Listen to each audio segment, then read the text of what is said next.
আমার প্রিয়জনেরা, প্রভু যিশুর নামে সকলকে আমি জানাচ্ছি অভিনন্দন। আজ কেমন আছেন? ভালো আছেন তো? প্রভু যিশু অনেক প্রেম করেন আর আপনার ব্যাপারে চিন্তা করেন, তাই প্রতিদিন আপনার সাথে কথা বলেন। কিন্তু যিশুর সাথে চলতে গেলে সতর্কতা বজায় রাখতে হবে। আপনি শুধু একটু বাইবেল পড়লেন, একটু প্রার্থনা করলেন, আমাদের এই প্রচার শুনলেন, এতটুকুই যথেষ্ট নয়। ভোর সকালে ঘুম থেকে উঠুন আর কম করে 1 ঘন্টা ঈশ্বরকে দিন। আপনি এসে উনার চরণে বসুন, উনার বাক্যকে অধ্যয়ন করুন আর প্রার্থনা করুন। এইভাবে দিনটাকে শুরু করুন, তখনই উনার উপস্থিতি আসবে। আপনি কি বুঝেছেন? ঠিক আছে, দেখব ঈশ্বরের বাক্য আজ কি বলে। দ্বিতীয় বিবরণ 15:4। সদাপ্রভু তোমাদের প্রচুর আশীর্বাদ করবেন। ঈশ্বরের কৃপা আপনার জীবনে থাকবে। ঈশ্বর আপনাকে অনেক আশীর্বাদ দেবেন, আপনার পরিবারে সুখ ও শান্তি দেবেন। আপনি এটা বলে খুশি থাকতে পারেন, ঈশ্বর তো আমাকে প্রচুর আশীর্বাদ করেছেন, আমি তো ভালোই আছি। উনি পাপ থেকে আমায় উদ্ধার করেছেন, শান্তি দিয়েছেন, আমাকে ভালো চাকরি, ব্যবসা, ঘর দিয়েছেন, আমাকে একটা ভালো পরিবারের আশীর্বাদ দিয়েছেন, ভালো ঘরে আমায় রেখেছেন। কিন্তু এইসব ঈশ্বর খুশি নন, কারণ ঈশ্বর আশীর্বাদ নয়, প্রচুর আশীর্বাদ দিতে চান। এতটুকু আশীর্বাদ যথেষ্ট নয়। এটাই হচ্ছে ঈশ্বরের হৃদয়।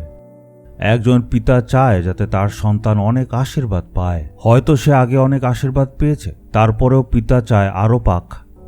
তাই ঈশ্বর বলছেন, আমি তোমায় প্রচুর আশীর্বাদ করব, আমি আরও বেশি করে আশীর্বাদ করব। এটাই উনার ইচ্ছা।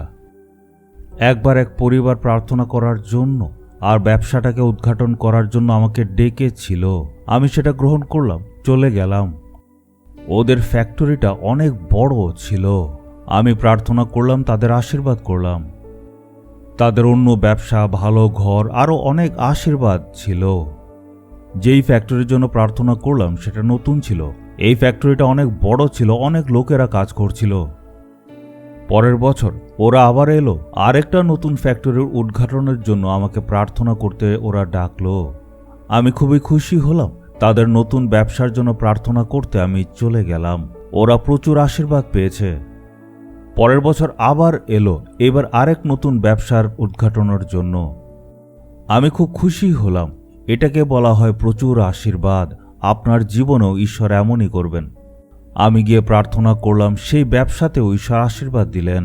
ঈশ্বর তার সন্তানদের প্রচুর আশীর্বাদ দিতে চান। হয়তো আপনি প্রমোশন পেয়েছেন, এটাতেই থামবে না, আপনাকে আরও আশীর্বাদ করবেন। আপনার ব্যবসার সীমা কি অনেক বেড়েছে? ঈশ্বর আরও বাড়িয়ে দেবেন। হয়তো আপনি ছাত্র, আপনি কাজ করছেন, সেবা করছেন, বা আপনি ব্যবসা করছেন, ঈশ্বর প্রচুর আশীর্বাদ করবেন। এটাই ওনার ইচ্ছা। ঈশ্বর তো আপনাকে আশীর্বাদ দিতে চান, কিন্তু আপনি কি বিশ্বাস করেন? আপনি যদি বলেন, প্রভু আপনি আমাকে যা আশীর্বাদ দিয়েছেন সেটাতে আমি সন্তুষ্ট, তাহলে ঈশ্বর বলবেন, আমার সন্তানকে আমি জোর করব না, আরও আশীর্বাদ দেব না। এর পরিবর্তে যদি আমরা বলি, প্রভু আপনি যেমন আশীর্বাদ দিতে চান তেমনই দিন, তখন উনি অনেক আশীর্বাদ করবেন। আপনি বুঝতে পারেন?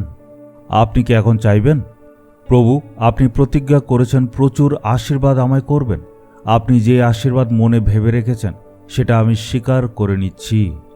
এই আশীর্বাদ দিয়ে আপনার মহিমা করব আর অন্যদেরকে আমি সাহায্য করব। তখন দেখবেন ঈশ্বর আশীর্বাদ দেবেন। পিতা, আপনার এই সন্তানদের আপনি বলেছেন আপনি প্রচুর আশীর্বাদ করবেন। তাদের আশীর্বাদ দিন যাতে তারা অন্যদের সাহায্য করে। তাদের অনেক উঁচু পদে আপনি নিয়ে যান যাতে তারা অন্যদের জন্য আশীর্বাদ হয়।